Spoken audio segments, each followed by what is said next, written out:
Final town hall meeting tonight on the plans for California Forever. Solano County residents are making their voices heard about whether a group of investors should be able to build a new city in their backyard. I think people have seen that since we've introduced the project, we've done everything we've said we would do.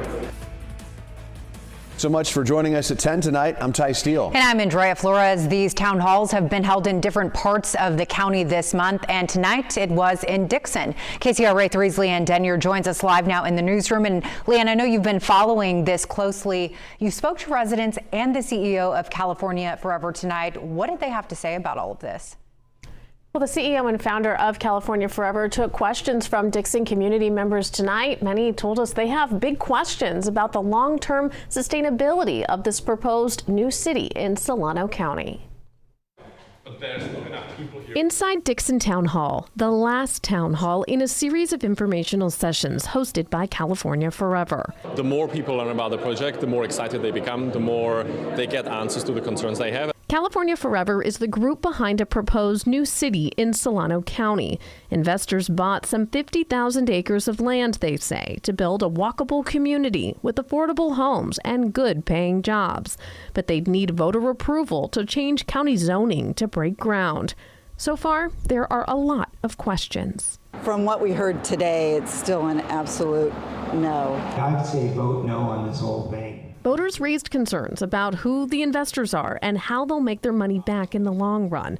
They asked questions about funding large-scale infrastructure projects needed to support an entire new city and what the good-paying jobs they're promising are. It's always hard to predict exactly which employer will come, but the initiative in January will have details about, it will have a guarantee that says once we get to a certain size, we have to give a number of jobs, and they have to be good-paying jobs. And if we can't do that, then we can't keep growing. Many are skeptical of the project, including Aiden Mayhood of Solano Together. This is a fight worth fighting, and I'll be here in all the elements. I've been to every town hall, and I'll tell you, it's a sales pitch every time. They're always adapting to the crowds. California Forever CEO Jen Schromick says more concrete plans will come early next year. We have a team that really believes in the project, and they are some of the best in the world.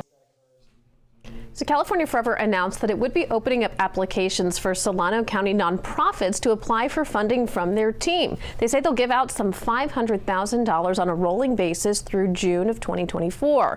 A more detailed plan into what the city would look like, how it would function, that's expected to come from California Forever in January. Then they'll need to collect the signatures from their supporters to get this on the ballot. In the newsroom, Leanne Denyer, KCRA 3 News. A lot of people eager to see what that plan is going to be. Leanne, thank you so much.